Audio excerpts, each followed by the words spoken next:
Good evening, everybody. How are you? And welcome. We're going to continue the conversation that we were having this past Sunday.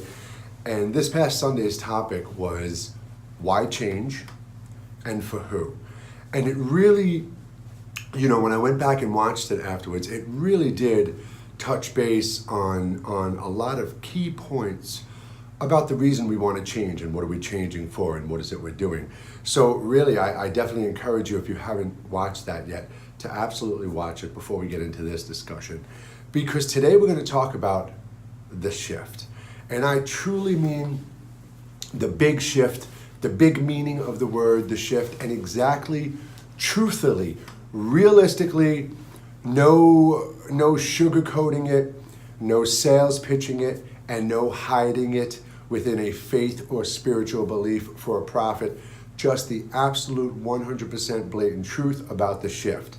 Now, before we get into that, I would just like to say that it is August 28th, 2018, and it is probably about 98 degrees outside, and the humidity is just at 100%.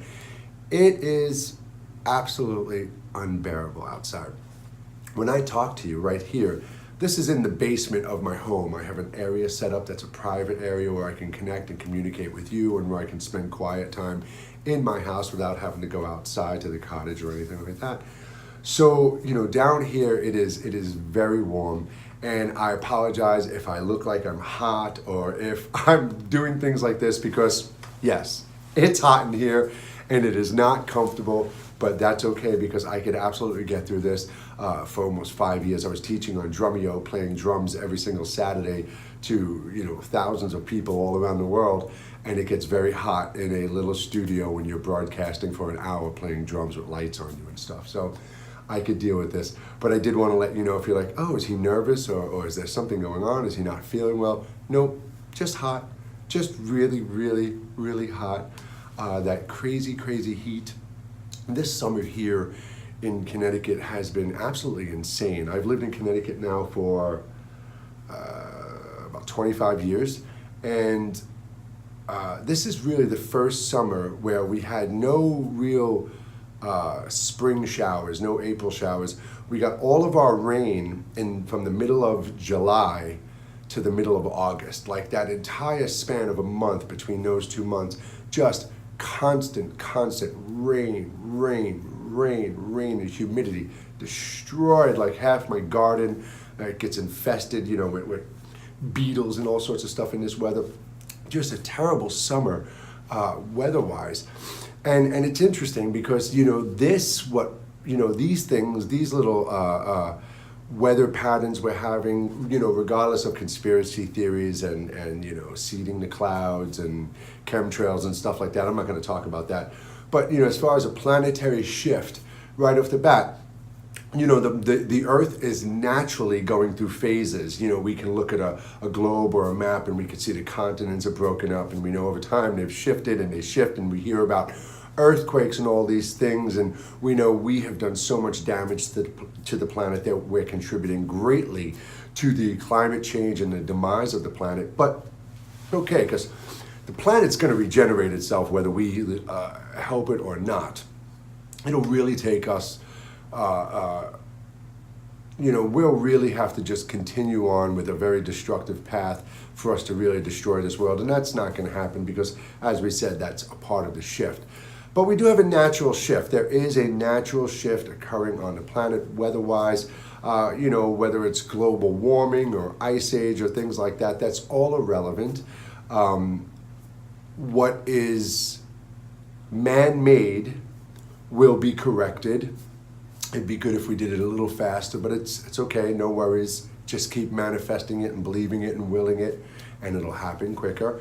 But there is this natural shift on the planet, as I mentioned. There's just a natural shift that the planet goes through. But if you think back a few years from now, we had these tsunamis and these earthquakes in other countries and stuff that literally shifted the position of the planet. Let's really focus on what I'm saying here. I'm not sure of the mathematical degree, whether it was 1 degree or 0.0001% of a degree, whatever it was. The poles, the North Pole and the South Pole, the poles shifted, which means our entire planet shifted, which means every single continent is now in a different position than it was. So right off the bat, we have to conceive and perceive and understand that weather is going to change, and over a period of time, as these continents, these areas are now in these different positions globally on the planet, and as they're going around the sun and doing our seasonal changes, that there are going to be very diverse effects within the seasons. Seasons are going to be longer and short because we're not in the same position we were. Literally, we have shifted, right? So there's that aspect, right? But let's think about that on planetary terms. We're all finger pointing and calling the other one's liar and saying this is fake, and we're all blaming it on things in the planet and things we're doing, and all these factors are absolutely true. But the bottom line is the planet is shifting internally, externally, and it has shifted in its orbital position, okay? So really just understand that aspect alone. When you think that the planet is always spinning in this position and traveling around the sun, and now it's just a slightly nudged, that tiny little creak that it shifted us is drastic as a global unit, okay? Now, really, when we hear these words today, the shift, we really attribute this to a spiritual, metaphysical, internal, external, universal, cosmological shift in understanding and awareness and enlightenment and frequencies and vibrations. And this is all true. This is all true. Our conscious mind can get to a state of conscious awareness. Let's repeat that. Our conscious mind, hello, I'm here, our conscious mind can get to a conscious state of awareness to where it understands and it perceives and it receives and it feels and it translates and it delivers. Whether it's clairaudient, clairsentient, whatever psychic ability it is, whether it's not a psychic ability, what's intuition, instinct, all of these things. Me, clairaudient, clairsentient, clairaudient, big time. Right now I'm talking to you and the frequency is just literally and physically, harmonic frequency. So we can get to a conscious state of awareness to where we are more connected to the frequencies traveling within the universe. Whether they're my thoughts and projections, yours, those from another world, another dimension, interweaving into ours, wherever these frequencies are, whatever they are, whoever they're coming from, they vary greatly. This is something that has been going on forever. Ancient cultures, many ancient cultures were in tune with these, right? We were born without language, but we had these instincts, these understandings. We looked up, we wondered, we connected inside, and we started to understand. We had visitations. We were more innocent and honest back in ancient times, and I'm talking about very primitive ancient times, to where our internal connection was more pure and open and honest, and these things would come into us more than they would today, even though we're more intelligent, but we're cluttered and clouded and chaotic beings. So within these frequencies that have always been traveling here, they have always been trying to make contact with the conscious awareness here on this planet.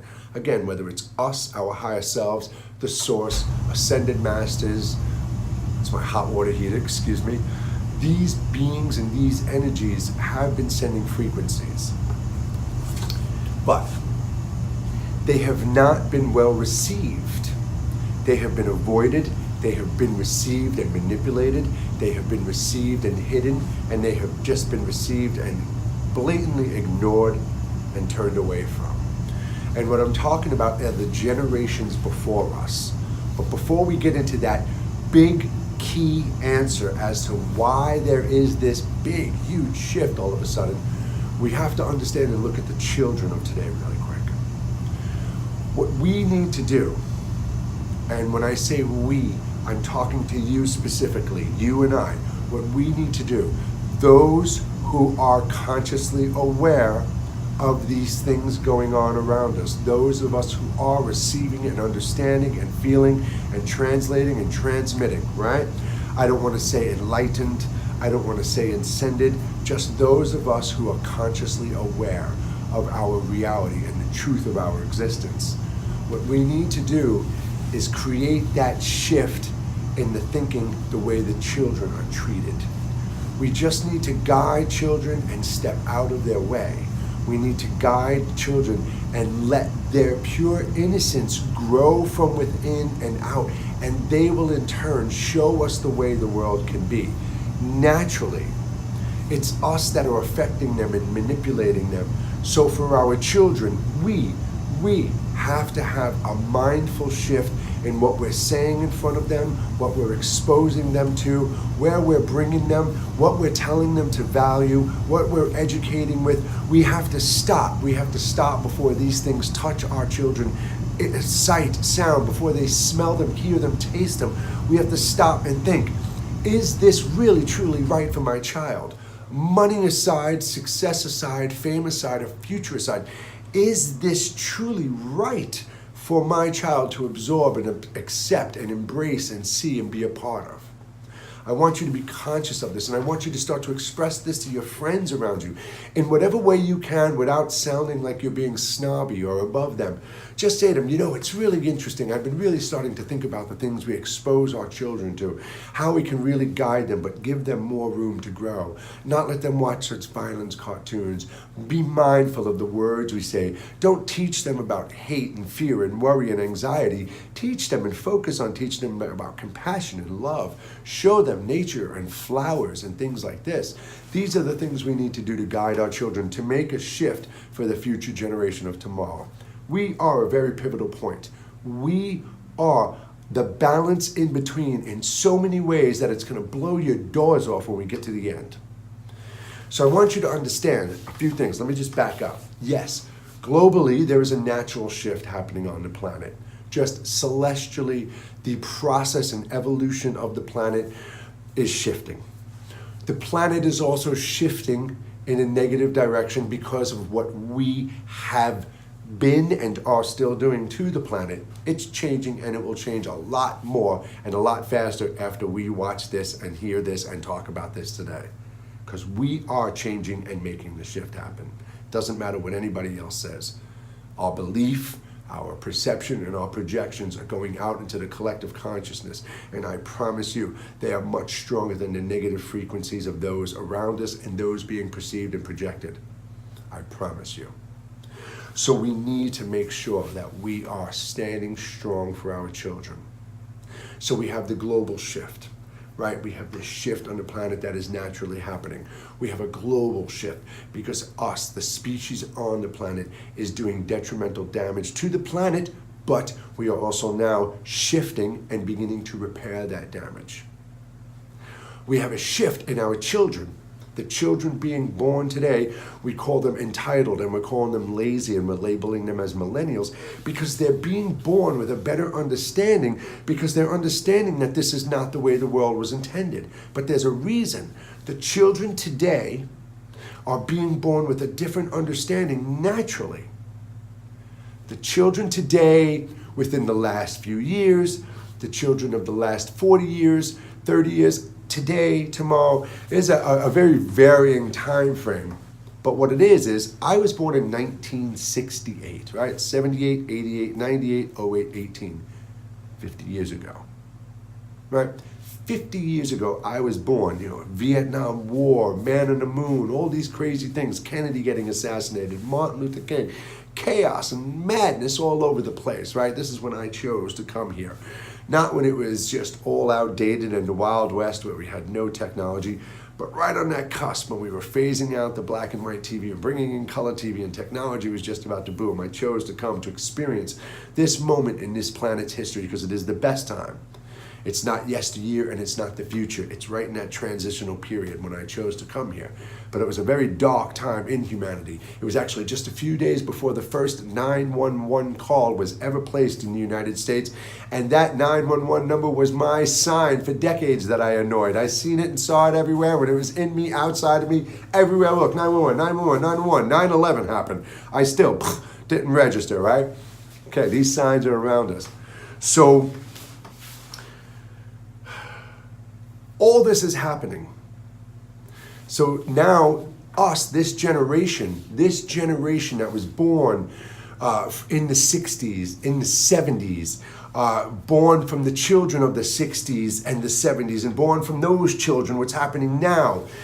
These people were born at a time when the perception and projection going out into the collective consciousness was one of hope and fear and prayer and stuff, and here we are.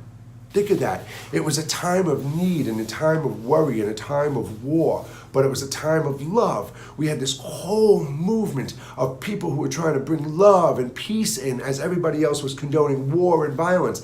And now those people who got together and those people who stayed together, their children are all here now. And it is us who are becoming those who are consciously aware. And now I'm having children, my 22-year-old son, my 3-year-old son, my 4-week-old daughter, who are all having different stages of perception of awareness because of the shift that is happening. Because of the shift that is happening. Not only the shift that happened in me personally, growing up in the projects, getting out of the projects, getting into Connecticut, opening up businesses, selling businesses to Disney, cafes, just all sorts of businesses and all sorts of things, money, and then shifting from that, and then darkness entering my life, and then light entering my life, and then awareness and enlightenment, and here we are, right? All these shifts. But again, there's still this other shift. Yes, there are the frequencies. The new light frequencies, what I refer to the book of New Light, the new light frequencies of the new light. And they're not new, they've always been there. They're just really starting to be understood and received. And as I shift and as I grow, and as I perceive and as I understand more, I project this out. And when I project this out, those around me, those watching, or those reading, start to feel and understand this. And then within them, it starts to happen. They start to see and feel more. And they start to hear more and sense more. Everything starts to go off. I'm seeing numbers, I'm seeing signs, but I'm thinking this, I'm hearing this. This is coming to me, this is coming to me. And it's happening to them. And you will in turn do this to others. And it's not anything we have to go out there and try to do. We don't have to force anything on us. Just be yourself. Just naturally shift into your new pair of shoes and walk in the new light. But still, why is the overall divine shift so strong? Why? It has nothing to do with our source, the Creator, God. It has nothing to do with the angels, the masters, the numbers. It has nothing to do with you. It has nothing to do with me. No, it's not coming to you. Why is this great shift happening now?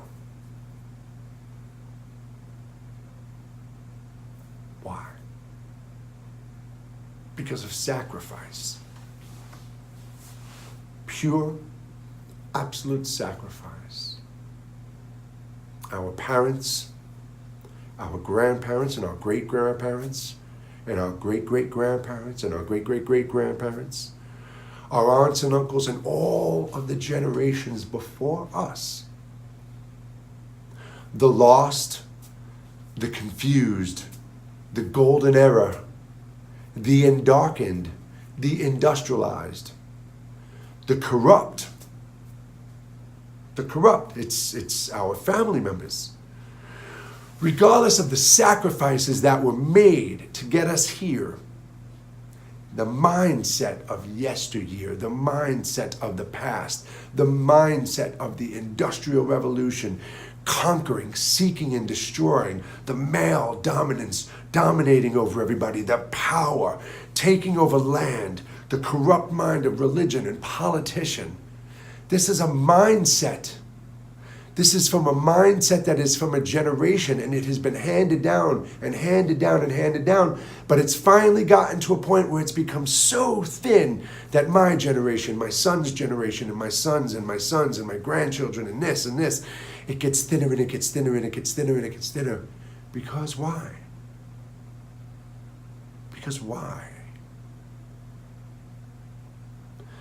Those who were the generation of the endarkened and the industrialized, regardless of the amazing sacrifices they've made for our advancement, regardless of the amazing sacrifices they've made to help and save others, it is that mindset that has held us limited, and with all due respect and with all love, they are leaving. They are transcending. They are dying.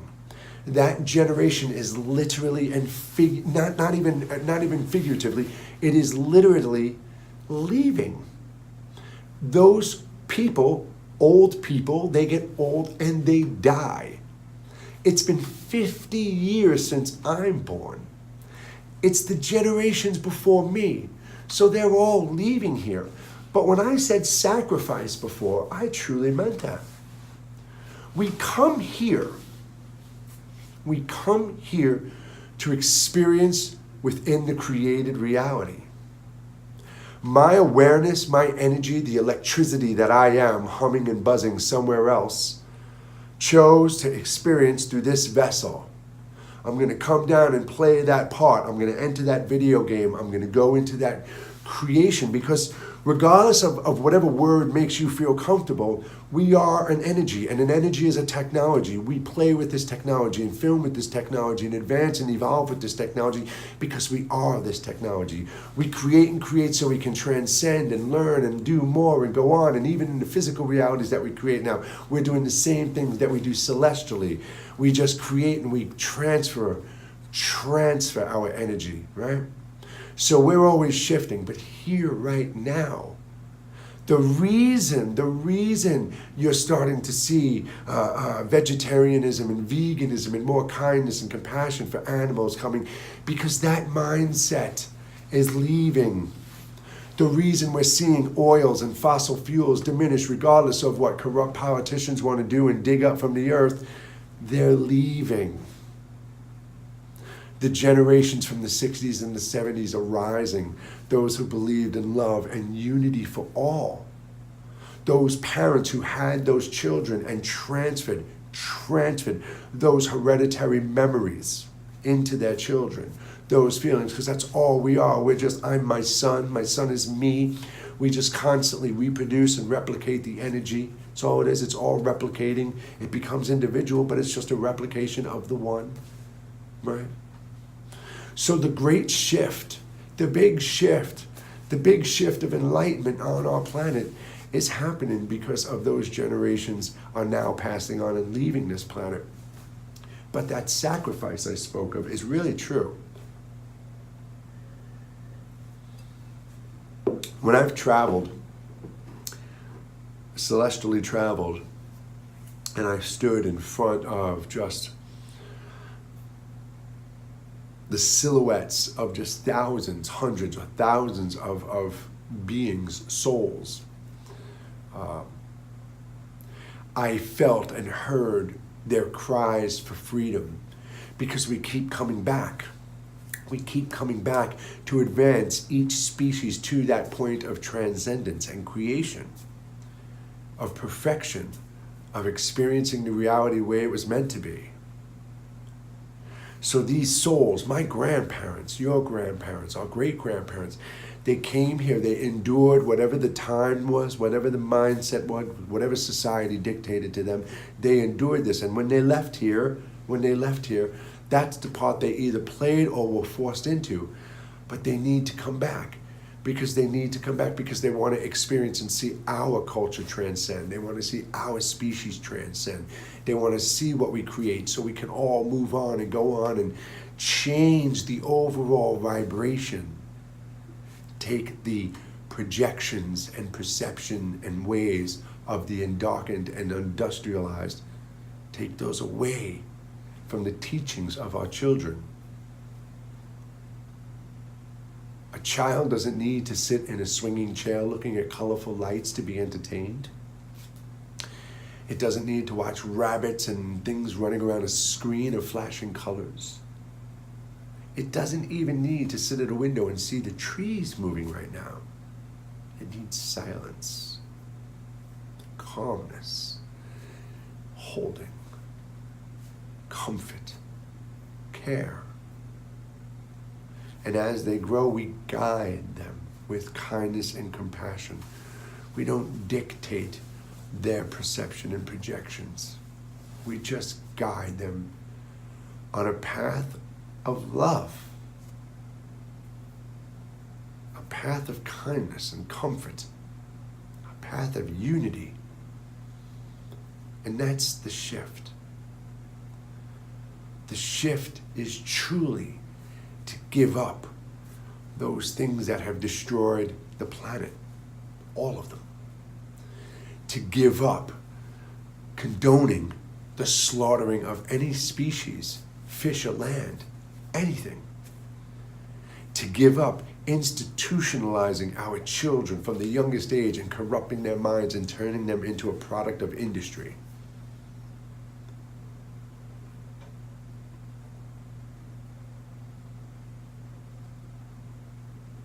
The shift is to embrace our entire existence with love. And I don't mean that in mushy-gushy hallmark love. I mean it with true kindness, compassion, which is kind patient, right? Kind patience. We're kind, but compassionate is understanding, patiently understanding.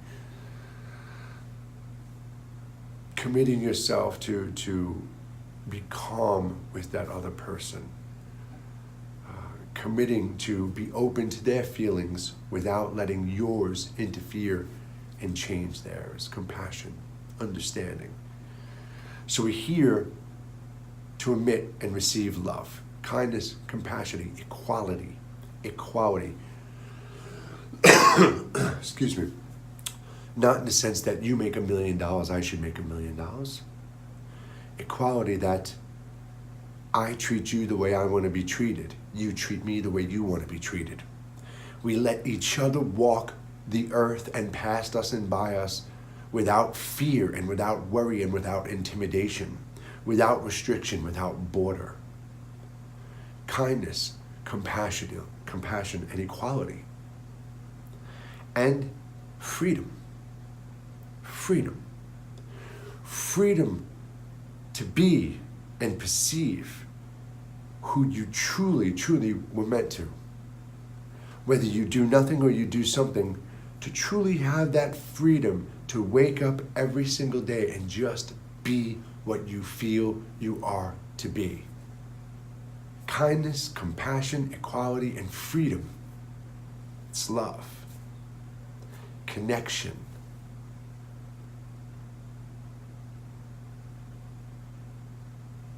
Everything has shifted. Everything in my life has shifted and continues to shift. And it does not stop. This shift is not the only shift. We are shifting. Reality is shifting. Everything is vibrating in and out of existence. Everything is vibrating in and out of existence. Everything is shifting at all times. What we shift back into every single second with our mindfulness and awareness will dictate the next moment we shift into, and the next moment we shift into, and the next moment. There is no one shift, but the great shift, that thing that everybody senses and feels right now and is trying to understand why, oh, this big change, don't you see it, don't you feel it? It's the Mercury retrograde, and it's this and this and this and this and this and this.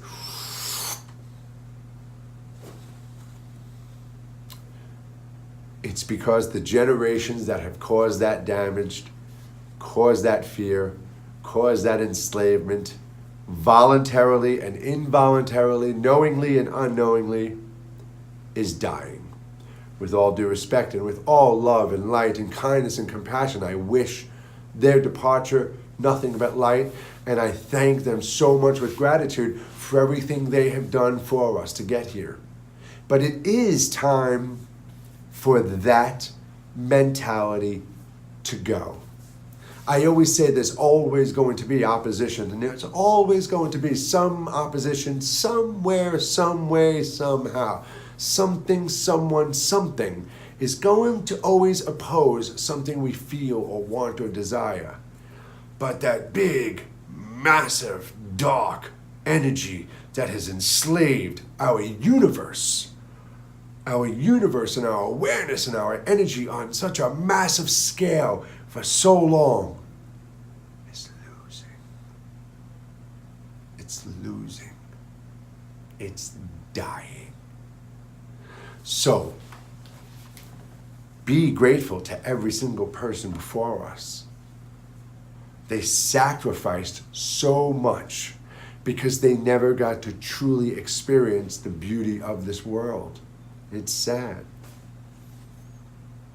I think of my grandparents, and they were so kind and so loving, and they probably had so many desires and dreams in them, but they were just so a part of this world because they knew nothing else, because they were just so lost and disconnected from it. But that generation rose and knew that something was different, and here we are. So be the shift. Every single moment, every single second, every nanosecond. Just be that shift. Constantly, constantly, constantly receiving and shifting into that new light, that new path, that new way, ascending, understanding, and knowing. Don't fall back. And when you do, it's okay. It's okay. You'll stand back up, I promise you. You'll remember. Once you are consciously aware, you're not going to fall back asleep. You'll get distracted, but you won't fall asleep, I promise.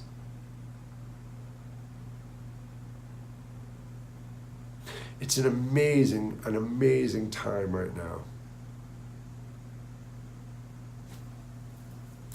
So that line in the middle, the balance in between the light and dark. I'm 50 years old, halfway away from that mentality and halfway into the new generation and the new light. I said we're in the middle, right? We are the balance in between us. This time, those who are consciously aware now, right? Why are we that balance in the middle? Truly, physically, spiritually, mentally, absolutely 100%. Because we are the line in the middle of the endarkened and the industrialized. And we are in the line of the middle of the light and the future within our children. It is up to us.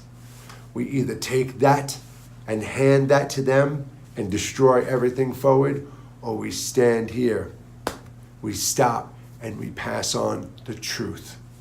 Everyone, I will see you Sunday. Friday night. This Friday night is our first channeling session, 9 p.m. I hope you'll be there, here, there, wherever. I hope you'll be. And again, think of what I just said, how important our roles are in humanity, celestially and physically, to the reality, to the experience, and to the celestial evolution of our energy. We are that conscious awareness in between that old generation and the new generation. And it is everything we do, think, perceive, say that will be handed down to them. Good night, everybody. Take care.